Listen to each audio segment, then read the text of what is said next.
आप देख रहे हैं धम्मशील भारत यूट्यूब चैनल राम विशाल पासवान कौशाम्बी। आज हम आपको कौशाम्बी एक व्यापारिक नगर था भगवान बुद्ध के समय, इसके विषय में आपको बता रहे हैं, आप सुने। कौशाम्बी बुद्ध के समय एक प्रमुख व्यापारिक नगर था। महापरिनिब्बाण सूत्र के आधार पर बुद्धकालीन भारत 6ठी शताब्दी ईसा पूर्व में 6 प्रसिद्ध नगर थे: राजगृह, चंपा, श्रावस्ती, साकेत, वाराणसी और कौशाम्बी। कौशाम्बी प्राचीन भारत का एक महत्वपूर्ण नगर था। बौद्ध धर्म की दृष्टि से यह नगर 5वीं सदी ईस्वी तक महत्वपूर्ण बना रहा। 6ठी शताब्दी ईसा पूर्व से लेकर 5वीं सदी ईस्वी तक के कालखंड में ये एक गौरवशाली नगर होने के साथ ही साथ एक प्रमुख व्यापारिक केंद्र भी था। कौशाम्बी से प्राप्त पत्थर के एक प्राचीन स्तंभ पर 2 डील वाले ऊंट की आकृति बनी हुई है। इस प्रकार के ऊंट बल्ख यानी बहीक में पाए जाते थे। प्राचीन काल में बहीक को यूनानी भाषा में बैक्टिया कहा जाता था। इससे ऐसा लगता है कि प्राचीन काल में हिंदू कुश की सीमा के पार पश्चिमी देशों के साथ भी कौशाम्बी का वाणिज्य और व्यापार होता था। व्यापारिक महत्व के कारण प्राचीन काल में कौशाम्बी को नगर को पत्तन कहा जाता था। यहाँ पत्तन कहने का आशय बंदरगाह या व्यापारिक नगर से है। कात्यायन ने कुछ विशेष पथ और उससे आने वाले सामानों का उल्लेख किया है, जैसे कांतार पथ, स्थल पथ, वारी पथ।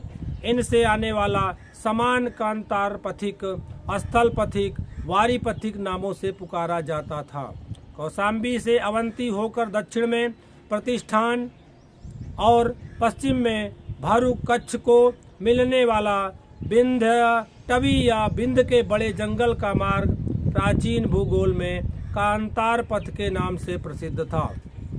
कौशाम्बी प्राचीन व्यापारिक मार्ग का केंद्र बिंदु था, जहां उत्तरा पथ और दक्षिणा पथ जो है एक साथ आकर मिलते थे। बौद्ध ग्रंथ विनय पिटक के अनुसार कौशाम्बी एक प्रमुख व्यापारिक केंद्र था और वहां से कौशल और मगध के लिए सार्थवाह चला करते थे। उल्लेखनीय है कि प्राचीन काल में गाड़ियों पर अपना सामान लाद कर एक सार्थ काफिले के साथ उस माल को दूसरे लेकर दूर दूर तक जाने वाले व्यापारिक दल को सार्थवाह कहा जाता था। बहरहाल जातकों से पता चलता है कि काशी का कौशाम्बी मार्ग से चेदी, बुंदेलखंड और उज्जैन के साथ व्यापारिक संबंध था। व्यापारिक दृष्टि से सबसे महत्वपूर्ण मार्ग श्रावस्ती से प्रतिष्ठान तक जाता था। यह मार्ग उत्तरी भारत को दक्षिणी भारत से जोड़ता था।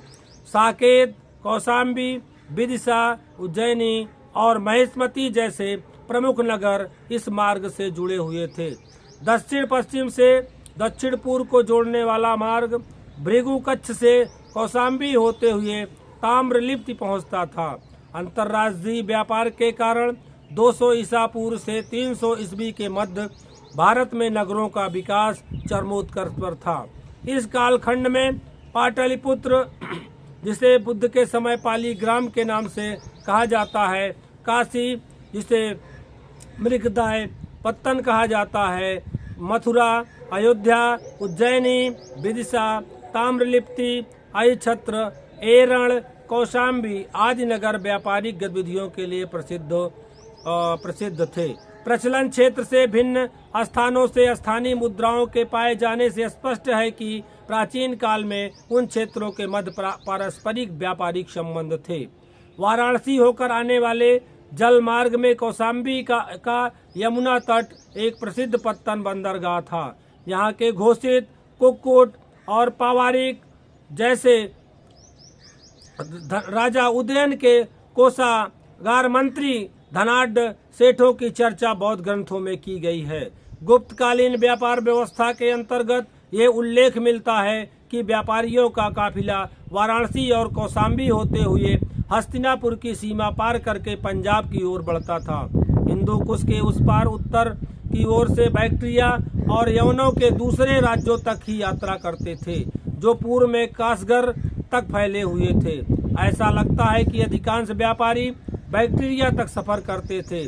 वहां से रोम और दूसरे पश्चिमी देशों के व्यापारी अपने साथ नील, हाथी दांत, कपड़ा, मलहम, अगरू, बाघ और तेंदुए की खालें अपने साथ ले जाते थे। पूरब की ओर कासगर जाने वाले व्यापारी चीनी राज्य में मुख्यतः इत्र, कस्तूरी एवं लोबान सहित अन्य सुगंधित द्रव्य, रत्न, शीशे की मालाएं, शीशे के बर्तन, गैंडे के दांत एवं सींग तक रेशम लाया करते थे। वापसी में कासगर से चीनी रेशम, मृत्तिका शिल्प, रोगन और दालचीनी छाल, बैक्ट्रिया से जानवरों की खालें एवं शराब और काबुल से लाजवर्द ले जाते थे।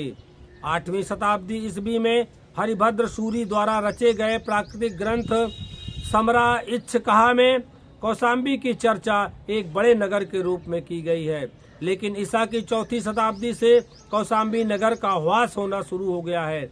ईसा की 4वीं से 6वीं शताब्दी के बीच यहाँ के नगरीकरण में गिरावट के संकेत दिखाई देते हैं।